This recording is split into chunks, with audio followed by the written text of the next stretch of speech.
Pois é, rapaziada, parece que as coisas no Vasco começam a melhorar, parece que o Vascão começa a navegar em mares mais tranquilos aí, com notícias cada vez melhores, né, para o torcedor vascaíno, e é justamente sobre essas notícias, informações e novidades que a gente vai falar aqui no nosso vídeo de hoje. Então já quero primeiramente convidar você a assistir o vídeo até o final, para ficar por dentro aí de todas as notícias do Vascão. Peço também a sua ajuda, deixando aquele joinha, deixando aquele like lá embaixo do nosso vídeo. Quero convidar você, vascaíno, que está chegando aqui no nosso canal pela primeira vez, para se inscrever. Ontem a gente chegou à marca de 459 mil vascaínos aqui inscritos, então você que ainda não tá, corre lá embaixo, clica naquele botãozão vermelho e ó, venha fazer parte da nossa família por aqui, beleza? Então bora começar o vídeo falando de São Januário, né? Porque ontem tivemos duas notícias muito importantes, né? A primeira delas aí, a confirmação por parte do prefeito da cidade do Rio de Janeiro, o Eduardo Paes, né? Inclusive a gente vai colocar aqui no final do vídeo de hoje justamente esse vídeo do Eduardo Paes, né? Confirmando a situação envolvendo a reforma de São Januário, né? Ele que é vascaíno assumido e assinou um projeto de lei, né? Que confirma ali que o Vasco irá realmente poder receber esse potencial construtivo, que nada mais é, né, do que o Vasco poder ali vender, né, um direito de construção em uma área que, se eu não me engano, vai ser na zona oeste do Rio de Janeiro, e com esse dinheiro que o Vasco vai receber, que deve girar em torno de 500 milhões de reais, o Vasco começar, né, o Vasco dar início à reforma tão sonhada de São Januário, né, uma reforma que provavelmente será tocada aí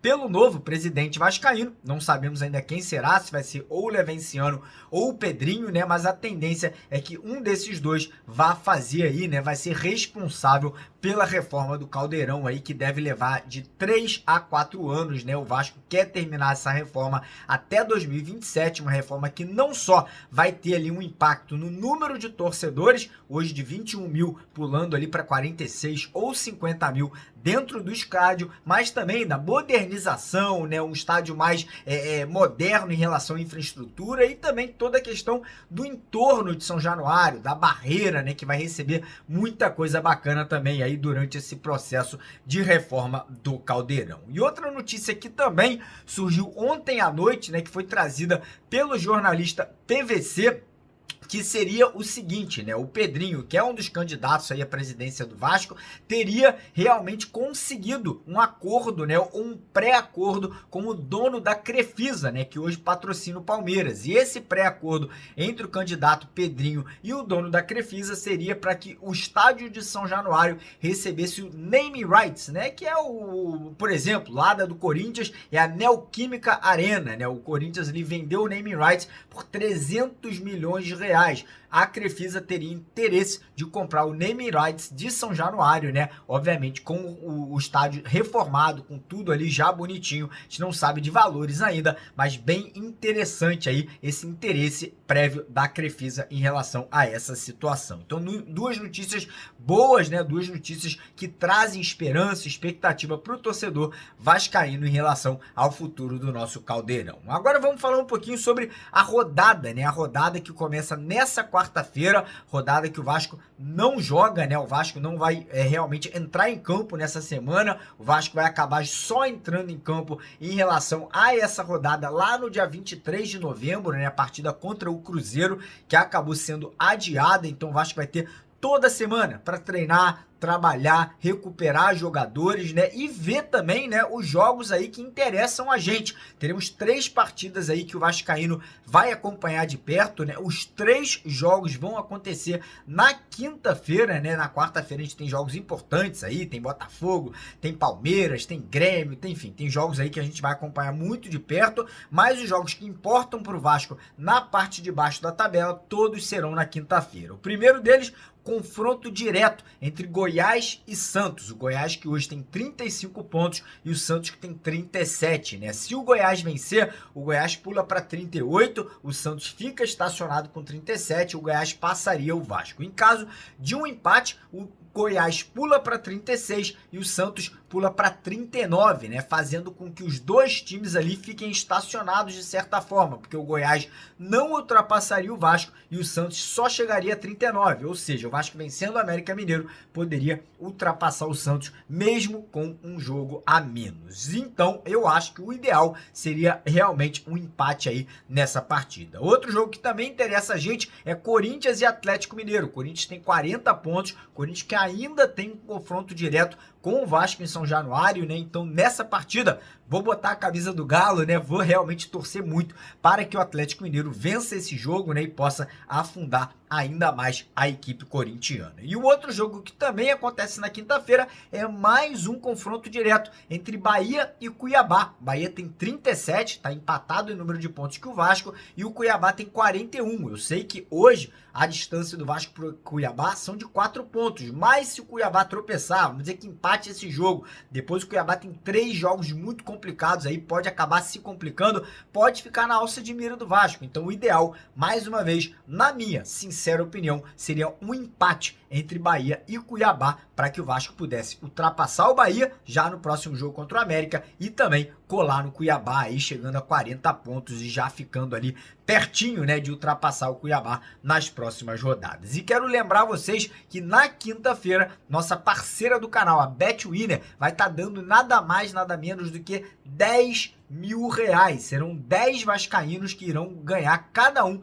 1.000 cada e mais uma camisa oficial do Vasco. Para participar é super fácil, é super simples, basta você ou já estar cadastrado na BetWinner ou se cadastrar por lá usando o link que está no primeiro comentário fixado, né? Para você não perder esse sorteio aí, você tem que se cadastrar, fazer um depósito de pelo menos R$ 10 usando o código promocional Mário910 ou Mário910. Você fazendo seu cadastro, fazendo esse depósito com esse código promocional, você já participa do sorteio dos R$ 10.000 e também ganha um bônus inicial, né? Um bônus de boas-vindas que pode chegar até R$ 910, e aí seu código promocional. Beleza? E agora falar de Vasco e América Mineiro, né? Partida que acontece nesse próximo domingo, né? Jogo que vai ser em São Januário. Com toda certeza o Caldeirão vai estar totalmente lotado, todos os ingressos com certeza estarão vendidos aí, né, para esse jogo super importante pro Vasco. E eu tô vendo muito torcedor do Vasco achando que o Vasco já ganhou o jogo, né? Tô vendo muito vascaíno em clima de oba-oba, falando que o Vasco vai golear o América Mineiro. Muita calma nessa hora, tá? Porque o América Mineiro não é cachorro morto. A gente lembra daquele jogo contra eles alguns meses atrás, né, fora de casa. O Vasco tomou ali um baile no primeiro tempo e só venceu a partida porque o Vegetti, né, conseguiu uma expulsão do zagueiro do América Mineiro. No segundo tempo o Vasco acabou achando um gol com o Jair, se eu não me engano, né, vencendo aquela partida, e o América Mineiro vem dando dor de cabeça, né, mesmo já rebaixado, vem aí fazendo jogos duros, inclusive contra o Atlético Mineiro, empataram em 1-1 algumas rodadas atrás. Então o Vasco tem que entrar focado, disposto. Eu tenho certeza que o Ramon Dias não vai deixar o clima de oba-oba tomar conta aí do elenco vascaíno. E o Vasco vai ter 2 reforços de peso, né? 2 reforços de impacto para esse jogo. O Vasco vai contar com o retorno do Rossi no ataque, deve ser o titular ali na vaga do Eric Marcos, que se contundiu aí nessa partida contra o Botafogo, e também teremos o retorno do Marlon Gomes. Marlon não deve ser titular, mas é uma ótima opção ali para entrar no segundo tempo, é um jogador de muita dinâmica, muito talentoso, né? Um jogador que pode jogar em diversas posições diferentes em campo, então é mais uma, com certeza, opção, né, que o Ramon vai ter para poder abrilhantar essa partida, né, e buscar essa vitória que será tão importante, né, para o Vasco pular de 37, chegar a 40 pontos, dar aquela respirada, né, porque depois temos 2 jogos fora de casa contra Cruzeiro e contra Atlético Paranaense, que podem, de uma certa forma, já garantir a permanência do Vasco na Série A para a temporada do ano que vem. Mas não vai embora, porque agora eu vou deixar aí essas 3 entrevistas. Uma entrevista com Eduardo Paes, prefeito do Rio de Janeiro, falando aí sobre a situação da reforma de São Januário, e também vamos deixar aí 2 entrevistas, uma com o lateral direito Paulo Henrique e outra com o zagueiro Maicon, né? 2 peças fundamentais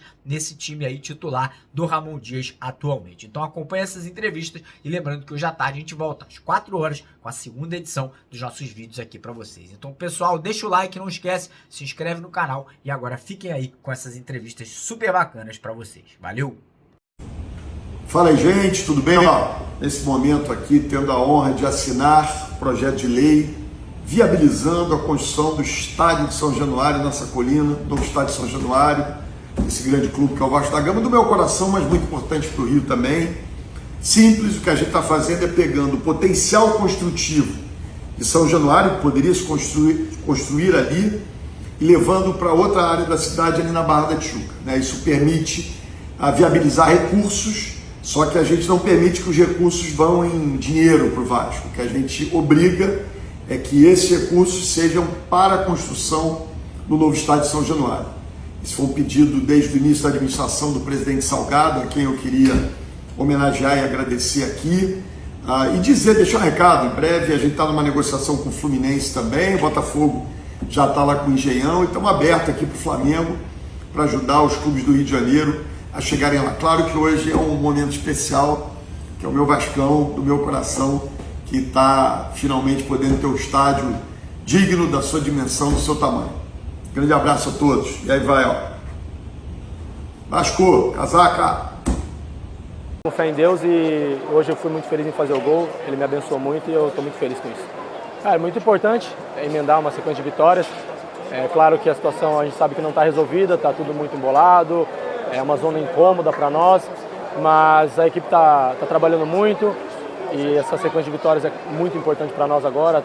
Acho que a parte psicológica do clube, a psicóloga, junto com todos o staff, tem dado muito suporte para nós, mas isso é claro que nos dá um ânimo a mais, uma vitória do jeito que foi, diante do líder, então é claro que isso dá um ânimo a mais para a gente conseguir sair de vez dessa situação.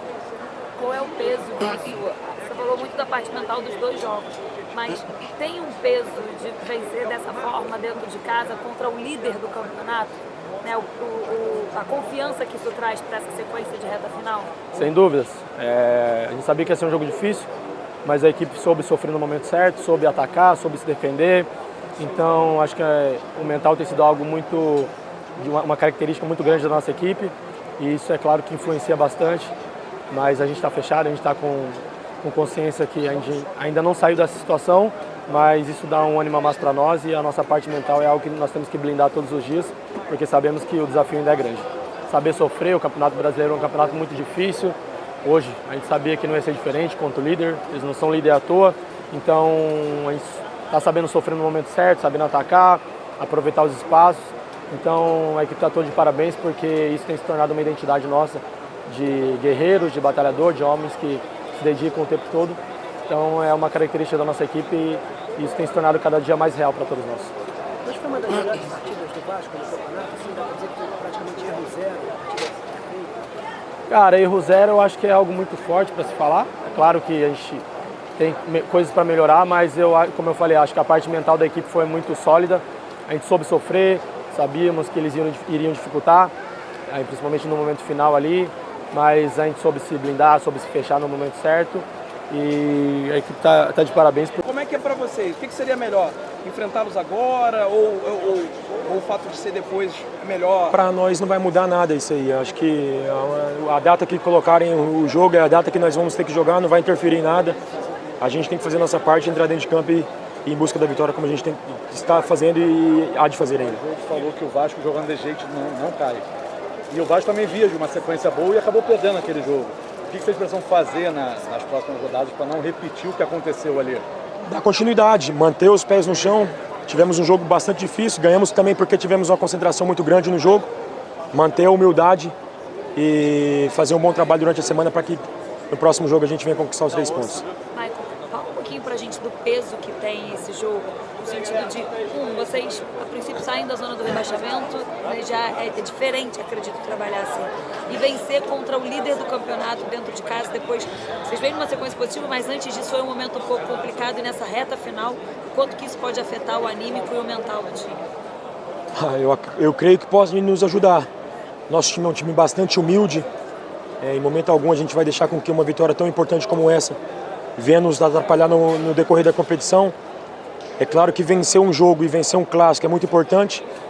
Na situação que nós estávamos, a obrigação de vencer era muito grande, jogando em casa. Graças a Deus, com o apoio de todos os jogadores, a torcida em si, conseguimos os 3 pontos que eram o mais importante. Hoje você enfrentou o Tiquinho, que é um dos artilheiros do campeonato, o Diego Costa, que é um atacante de peso também, renomado. Você disse ali há pouco que foi uma partida impecável. Como foi a preparação para essa partida impecável? Normal como todas as outras. Eu costumo respeitar todos os adversários, independente de nome ou não. Acho que todos os adversários a qual eu vou enfrentar deve ser o respeito. Eu me preparo bem durante a semana, estudo bastante as jogadas, as características dos jogadores, para que quando chegar no jogo, seja no final de semana ou no meio da semana, eu esteja 100% preparado para poder ajudar o Vasco. O Vasco sai da zona e entra o Cruzeiro. Você é um cara que olha a tabela, vocês conversam, fazem contas, fica mais pensando em vencer todos os jogos, ou faz essa análise também dos adversários? O nosso pensamento agora é fazer o nosso papel. É claro que a gente, de vez em quando, a gente tem que dar uma secada no adversário para que eles possam perder também. Faz parte do jogo, isso aí é o importante. A gente depende de nós e também não depende só de nós. Nesse momento, eu acredito que nós dependemos só de nós. Se nós conseguirmos todas as vitórias, a gente safra-se tranquilamente da zona de rebaixamento. Mas é claro que nem sempre a gente vai conseguir bons resultados. Mas é trabalhar firme, focado e com muita humildade para que bons resultados venham e que a gente não venha depender dos adversários.